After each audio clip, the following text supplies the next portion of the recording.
Welcome to lecture number 7. You may kindly recall that in the earlier lectures we had demonstrated the estimation of model parameters beta 0, beta 1 and sigma square using the principle of least square, and we had obtained the direct regression estimates of beta 0, beta 1 and sigma square. Now we use another approach, maximum likelihood estimation, and we demonstrate how to obtain the estimates of model parameters beta 0, beta 1 and sigma square. So, we are going to talk about the maximum likelihood estimation. Likelihood estimation of parameters estimation. So, you may kindly recall that we had considered the model y I is equal to beta 0 plus beta 1 xi plus epsilon I, and we had assumed that epsilon i's are all IID identically and independently distributed following a normal distribution with mean 0 and variance sigma square. So, what is a likelihood function? Likelihood function is nothing but the joint probability density function of all the random variables.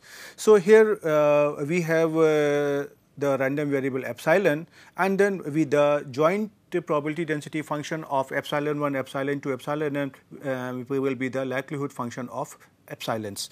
So, we all know that the probability density function of epsilon I, this is going to be 1 over sigma root 2 pi exponential of minus 1 over 2 epsilon I minus 0 whole square over sigma square. Right. Now, when I try to write down the likelihood function is given by f of epsilon 1, epsilon 2, say epsilon n. This is the joint probability density function of epsilon 1, epsilon 2 and up to epsilon n. Since we have assumed that all epsilon i's are independent, so I can write down this joint probability density function as a product of I goes from 1 to n f of epsilon I. So, let me connote this likelihood function here as a L, and then the likelihood function can be written as 1 over product of I goes from 1 to n sigma root 2 pi square root of 2 pi exponential of minus 1 over 2 epsilon I square upon sigma square. Right. So, this becomes nothing but 1 over sigma square root of 2 pi raised to the power of here n and exponential of minus 1 over 2 summation I goes from 1 to n epsilon I square upon sigma square. Right. The objective in method of maximum likelihood estimation is to obtain the values of the parameters in such a way such that this likelihood function is maximized.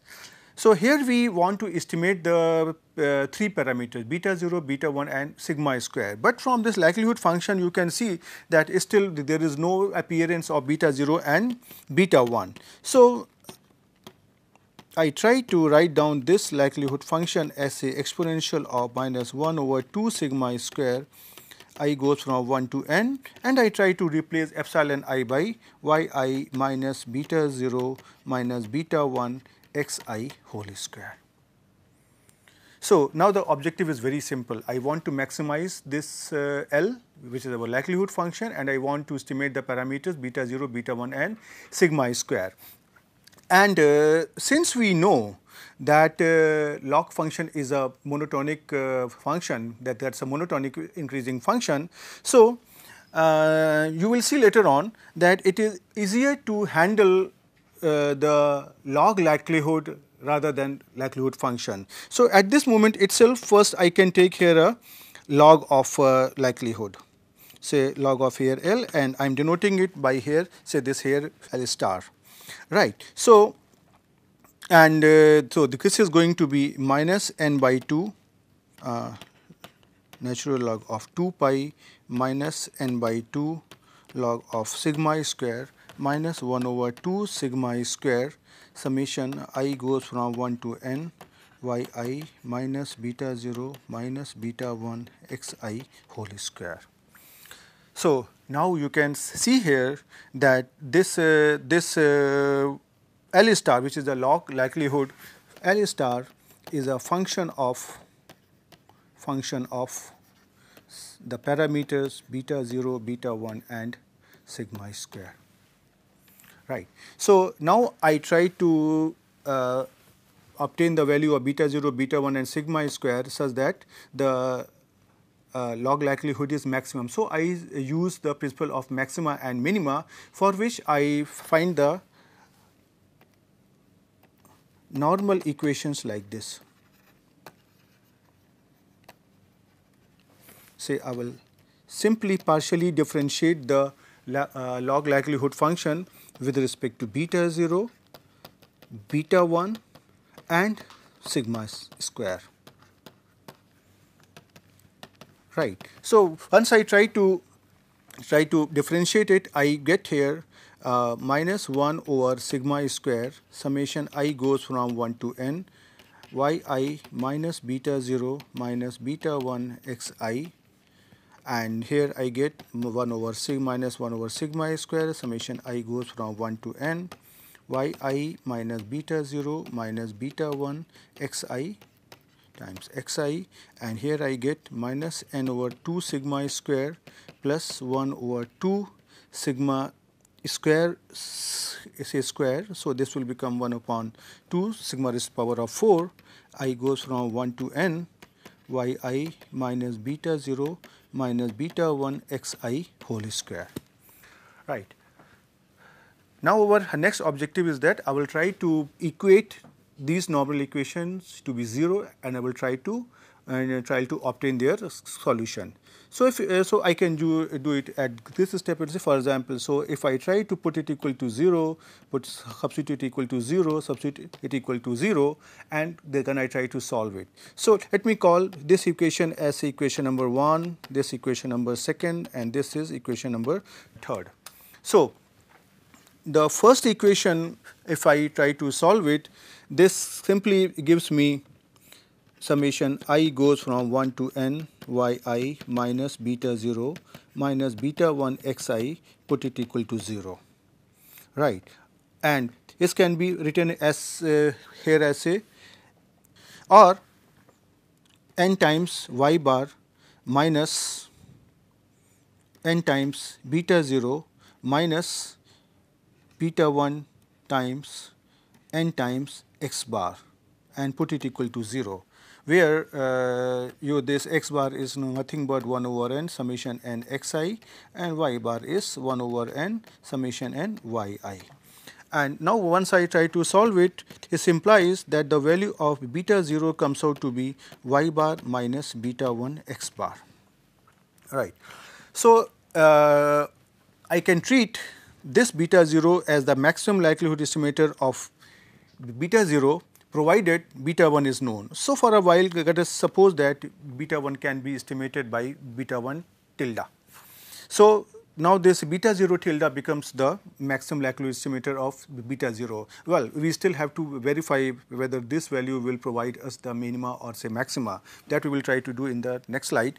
But here, if you now try to solve this equation number 2, if you simply put it equal to 0 exactly in the same way as we have done earlier, this beta 1 value will come out to be summation I goes from 1 to n x I minus x bar y I minus y bar upon summation I goes from 1 to n x I minus x bar whole square. So, I can call this beta 1 as a beta 1 tilde, and this will I will show you later on that this is also the maximum likelihood estimator of beta 1. And now, solving the third equation, we get the value of sigma square as a 1 over n summation I goes from 1 to n y I minus beta 0 minus beta 1 xi whole square. Now, this value is again going to be known only when beta 0 and beta 1 are known to us. So, I can replace beta 0 by beta 0 tilde and beta 1 by beta 1 tilde that we have obtained above. Right. So, this become the maximum likelihood estimator of the sigma square. One thing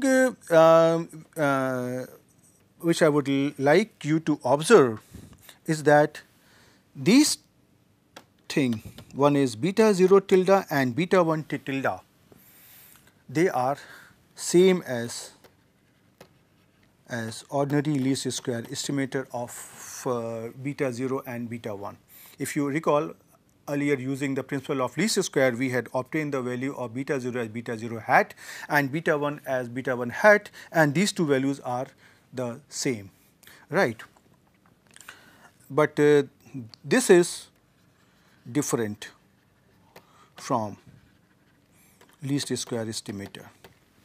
The least square estimator of sigma square, if you recall, that was 1 over n minus 2, summation I goes from 1 to n yi minus beta 0 hat minus beta 1 xi whole square. So, the difference between the maximum likelihood estimate and least square estimate of sigma square turns out to be only because of the divisor. Here in this case, the divisor is n, and earlier the divisor was n minus 2.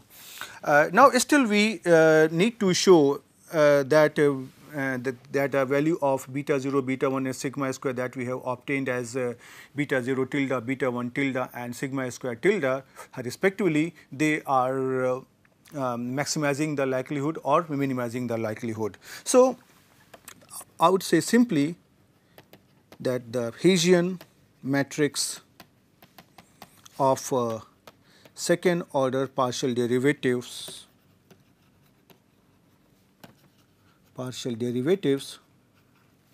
of L star, which is the log likelihood function with respect to beta 0, beta 1 and sigma square at beta 0 equal to beta 0 tilde, beta 1 equal to beta 1 tilde and sigma square equal to sigma square tilde turns out to be negative definite. Right. This exercise is almost the same as we have done in the case of least square estimator. Right. So, this assures us that the value what we have obtained as beta 0 tilde, beta 1 tilde and sigma square tilde, they are the maximum likelihood estimates of beta 0, beta 1 and sigma square. Right. Okay. So, this is about the estimation parts. So, now you can see using two different methods we have obtained the estimates of the model parameters. The idea of taking two different estimation procedure is as follows. We wanted to show you that if you try to use any other estimation procedure, you may get a different estimator. It is only by chance here that the estimates of intercept term beta 0 and the slope parameter beta 1, they turn out to be the same. But here also you have seen that the estimate of sigma square comes out to be different. So, similarly, if you try to use any other estimation procedure, there is a likelihood or there is a possibility that you may get different estimates. Okay. So now our next objective is that how to conduct the test of hypothesis and confidence interval. So, how we try to attempt on testing of hypothesis and confidence interval estimation.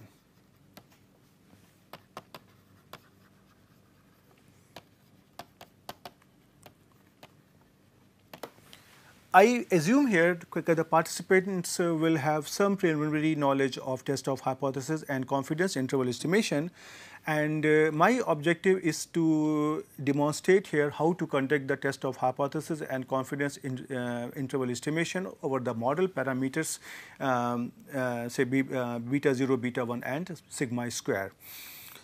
So, just for the sake of understanding, our model is beta 0 plus beta 1 xi plus epsilon I, and we have got n observations, and we assume here that epsilon I is normal 0 sigma square, and they are IIDs. They are identically and independently distributed. At this moment, I would like to make here a simple comment. You have seen that when we are using the principle of least square to estimate the unknown model parameters, we do not require the knowledge of normal distribution. When we attempted to estimate the parameters from the method of maximum likelihood, then we require the assumption of normality of random error components right from the first step.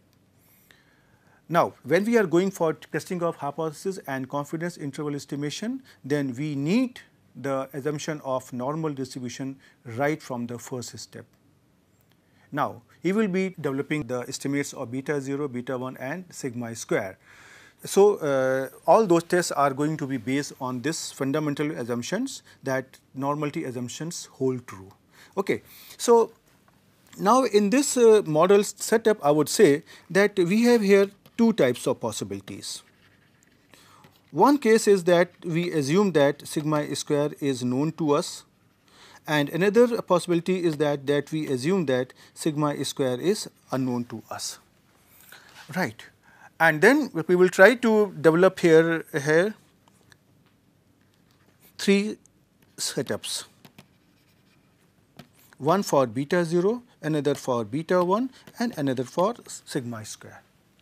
So, we will try to develop the test of hypothesis as well as confidence interval for these three parameters under the two cases, that when sigma square is known and when sigma square is unknown. Right. So, first of all, I try to consider the case of slope parameter.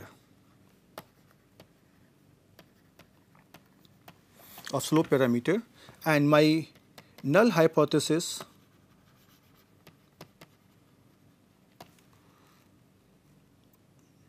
is H naught, say beta 1 is equal to beta 1 0.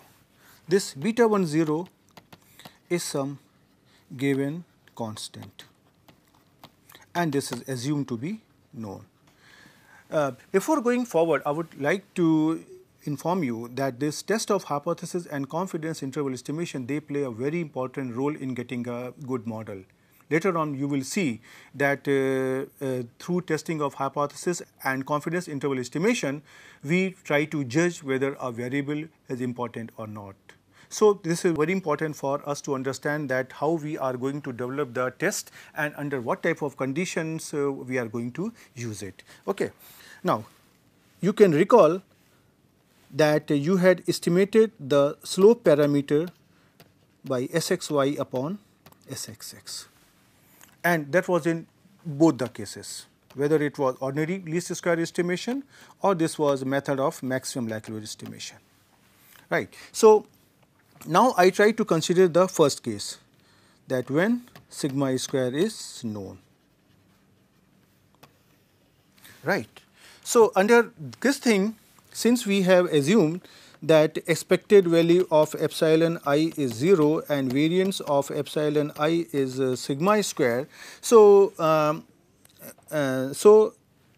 based on that, we have demonstrated that expected value of beta 1 hat is beta 1 and variance of beta 1 hat is sigma square upon Sxx. These are the expressions that we had obtained earlier, and we had also shown that beta 1 hat is a linear function of y's, and y's are following a normal distribution with mean beta 0 plus beta 1 xi and means and variance sigma square. all this information that we already have established. So, now I can write down that since beta 1 hat is also a linear function of yi, so beta 1 hat also follows a normal distribution with mean beta 1 and variance sigma square upon sxx. Right.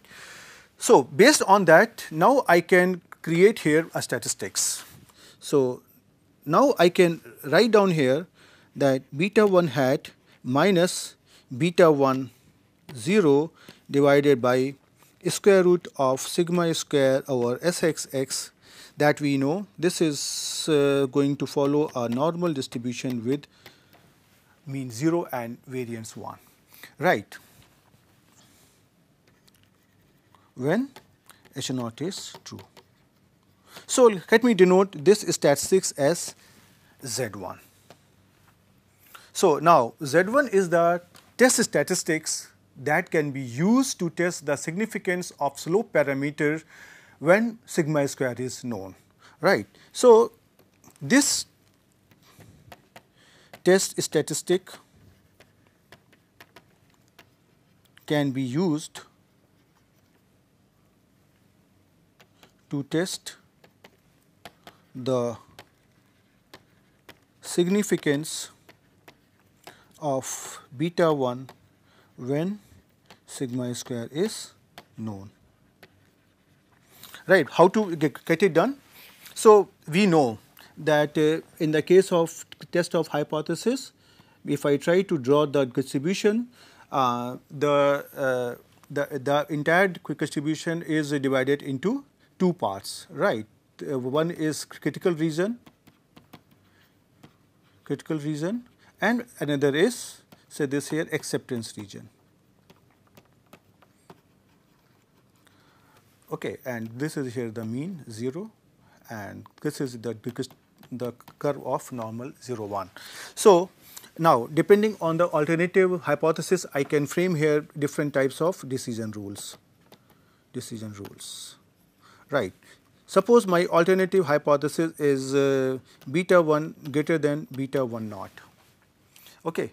So, in this case, the rule is reject H naught if Z1 is greater than Z alpha, right, where alpha is the level of significance. So, this region here is actually alpha, and this region here is 1 minus alpha. So, if we try to calculate the value of Z1 and we try to see if the value of Z1 is going to lie in this region, we accept it, and if it is going to lie in the critical region, then we reject it, right. And here this Z alpha is the upper alpha percent points on the normal 0 1 curve distribution, right. Next, I try to take another case, in case if my H1 is beta 1 less than beta 1 naught. So, in this case this normal 0 1 curve will like this, and but the critical region is going to be on left hand side. So, this is our critical region, and the size of critical region that we are going to consider, this is alpha. So, this is your acceptance region of size 1 minus alpha, acceptance region. And in this case, I would say that reject H naught if Z1 is less than Z alpha. The third case will be that we try to consider here H1 is, say here beta 1 not equal to beta 1 naught. In this case, the normal 0 1 curve will have the critical region on both the sides. This is our critical region, this is our critical region, and this is our acceptance region. And this is of size alpha by 2, this is of size alpha by 2, and this is of size 1 minus alpha.